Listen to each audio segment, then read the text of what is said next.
Baik, Assalamualaikum warahmatullahi wabarakatuh. Izin memperkenalkan diri, nama saya Nabila Atika Ahmad dari Pendidikan Biologi A 2019. Nah, di sini saya akan mengulas materi yang telah diajarkan sebelumnya mengenai biolistrik. Nah, apa sih itu biolistrik? Biolistrik itu adalah kelistrikan di dalam sel atau jaringan hidup. Nah, jadi biolistrik ini terjadi di sel saraf. Nah, jadi berbagai sistem tubuh ini diatur oleh sistem saraf, termasuk pengendalian tubuh. Nah, sel saraf ini adalah sel yang pekat terhadap rangsang. Nah, komunikasinya bagaimana? Komunikasi sel saraf ini melalui lintas membran, sehingga terjadi transport zat melalui membran dan akhirnya terjadi pertukaran antara zat di luar atau di ekstrasel dengan zat yang di dalam atau di intrasel. Lalu terbentuklah impuls. Jadi impuls ini terbentuk dari pertukaran atau transportasi ion yang bermuatan. Nah, ini bisa kita sebut sebagai kelistrikan di dalam sel atau biolistrik. Nah, bagaimana sistem saraf itu bekerja? Sistem saraf itu bekerja dengan menghantarkan impuls di sepanjang sel saraf. Sel saraf terdiri dari dendrit dan akson. Nah, peristiwa kelistrikan dari dendrit sampai akson itu dikenal sebagai impuls. Nah, bagaimana impuls itu bisa terjadi? Yaitu dengan melibatkan ion-ion yang ada di ekstraseluler atau di luar sel dengan yang ada di intrasel atau di dalam sel. Nah, transportasi inilah yang menyebabkan terjadinya impuls. Melalui apa? Melalui membran yang bersifat semi-permeabel, sehingga memungkinkan terjadinya pertukaran ion. Pertukaran ion ini menghasilkan impuls. Nah, membran sel ini memiliki membran potensial. Jadi, ketika terjadi transportasi ion, maka membran potensial ini akan berubah. Nah, perubahan ini akan menghasilkan gradien konsentrasi dan muatan antara ekstrasel dan intrasel, sehingga syaraf bisa bekerja menghantarkan impuls.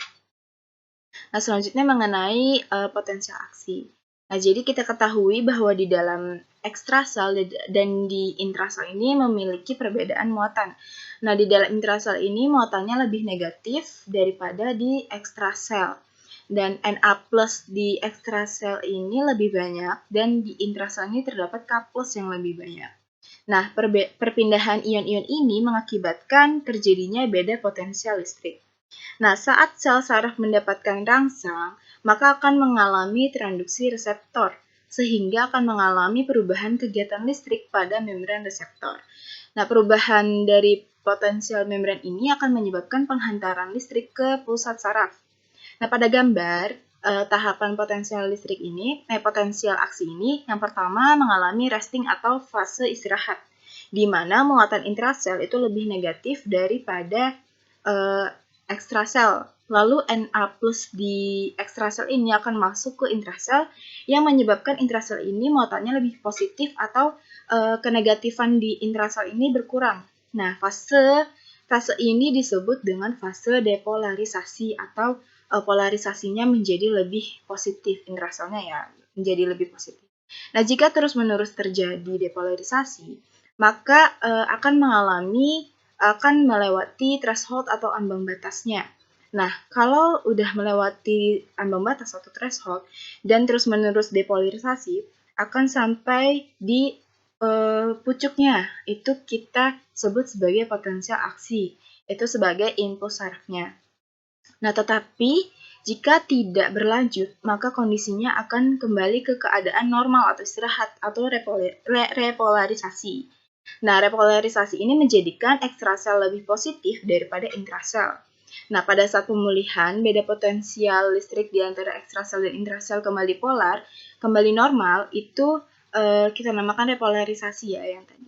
Nah, tetapi ketika channel couplesnya lebih permeable, jadi couplesnya akan keluar ke ekstrasel sehingga intraselnya menjadi lebih negatif dari fase normalnya.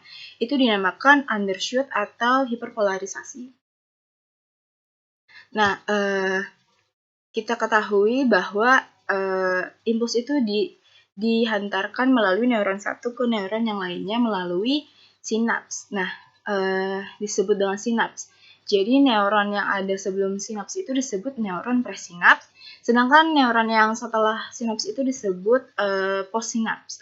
Nah, yang menghantarkan sinap listrik ini melalui neuron presinaps dan postsinaps ini adalah kita sebut sebagai gap junction atau celah sinaps. Nah, bagaimana prosesnya? Kan ada gap ya. Gap itu celah atau jarak gitu ya antara neuron presinaps dengan neuron postsinaps. Nah, penghantarannya itu melalui proses kimiawi yang dikeluarkan melalui vesikel yang ada di presinaps. Lalu dikeluarkanlah neurotransmitter yang masuk ke dalam celah sinaps dan akan masuk ke neuron postsinaps. Nah, gap junction ini menghubungkan dua sel saraf yang saling berhubungan. Nah, syaraf presinaps ini akan mengeluarkan molekul kimia yang kita sebut neurotransmitter, bisa berupa asetilkolin yang memungkinkan terjadinya aktivitas listrik di membran saraf postsinaps dan menghantarkan impuls ke saraf berikutnya. Jadi perjalanan impuls itu mulai dari dendrit, kemudian berkumpul di ujung-ujung dendrit, lalu kemudian potensial aksi akan merambat sepanjang akson, lalu ketika sampai di ujung dihantarkan ke sel saraf berikutnya melalui celah sinaptik. Nah, karena adanya gap, cara dia berkomunikasi itu tidak melalui proses potensial aksi, tetapi memerlukan neurotransmitter. Nah, neurotransmitter ini dikeluarkan, lalu masuk ke dalam sinaps yang akan mengaktifasi potensial aksi di sepanjang membran neuron postsinaps dan terus terjadi sampai depolarisasi dan repolarisasi. Nah, selanjutnya ini sinapsis. Jadi di celah sinaps itu pada saat neurotransmitter diekskresikan oleh motor neuron di presinaps itu terjadi EPSP atau excitatory postsynaptic potential. Jadi di mana EPSP itu adalah proses depolarisasi sementara dari potensial membran postsynaptic yang diakibatkan adanya aliran ion-ion yang bermuatan positif itu masuk ke dalam celah membran. Jadi ion-ion positif ini masuk ke dalam celah membran, maka terjadi depolarisasi sementara.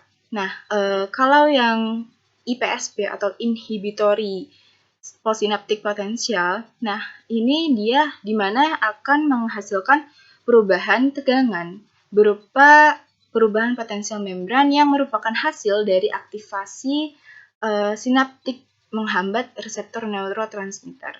Jadi perubahan dari ini dia akan menghambat reseptor neurotransmitter sehingga mengakibatkan NA yang masuk itu akan berkurang. Nah, demikian yang dapat saya sampaikan. Kurang lebihnya mohon maaf. Wassalamualaikum warahmatullahi wabarakatuh.